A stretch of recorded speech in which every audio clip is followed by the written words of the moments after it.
So ayan guys, meron na naman po tayo ulit na disgrasya na naman daw ito ng kidlat. Dinala dito sa atin at ipapa-repair. Titingnan natin kung ano yung mga nadali ng perwisyo talagang kidlat na yan. Ayan. Kasi bigla na lang din daw po itong namatay. So i-check natin kung anong mga spare ang nasira o tinamaan ng lintik na kidlat. So ayan guys, intro muna tayo. Titingnan natin ito.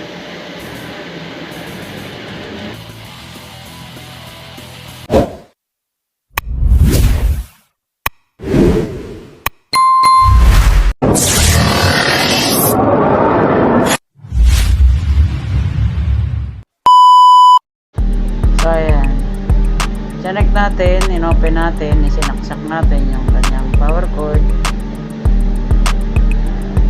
Titingnan natin kung may mabubuhay pa ba o kahit man lamang light indicator sa kanya, para matingnan natin kung may ma-save pa tayong pyesa sa kanya sa loob. So ayan, naku, wala yata. Parang pati coin slot dali ayun, ayan, nakasaksak po siya, na-power na po siya. Parang wala talaga kahit isa.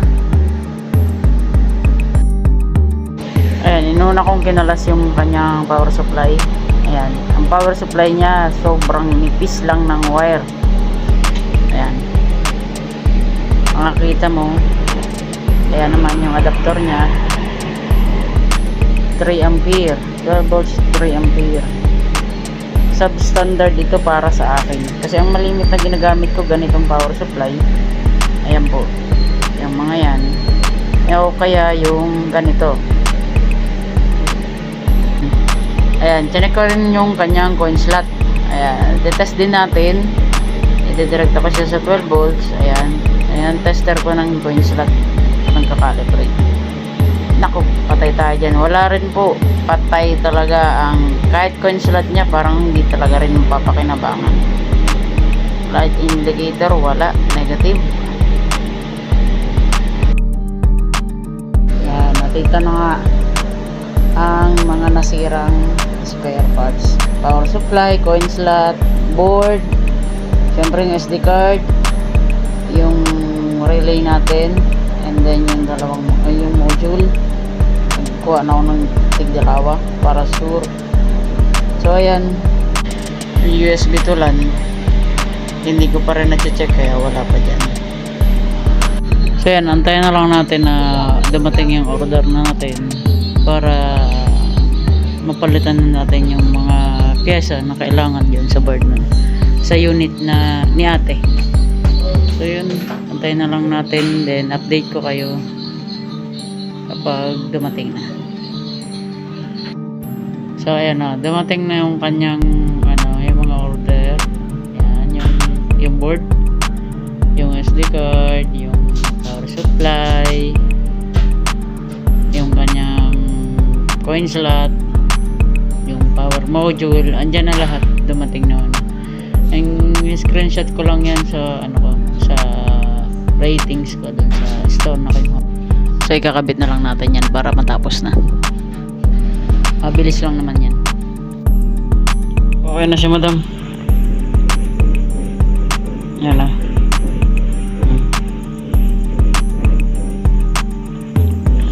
Ito yung loob niya.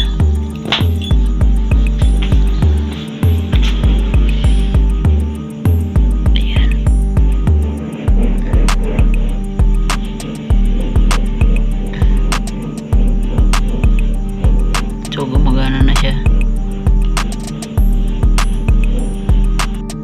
So ayan, try natin dito para ma-video natin.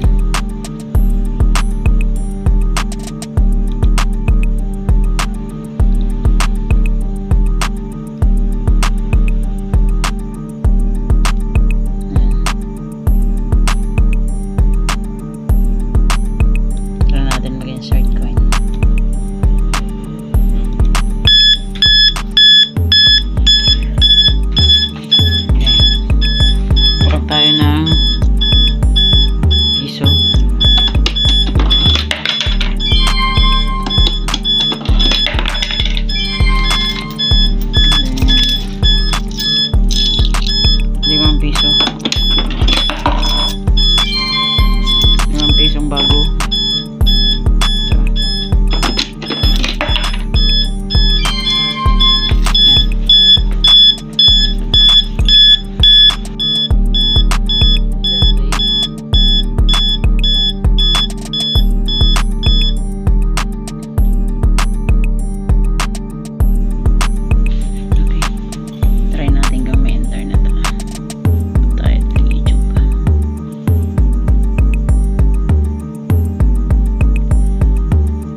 all goods.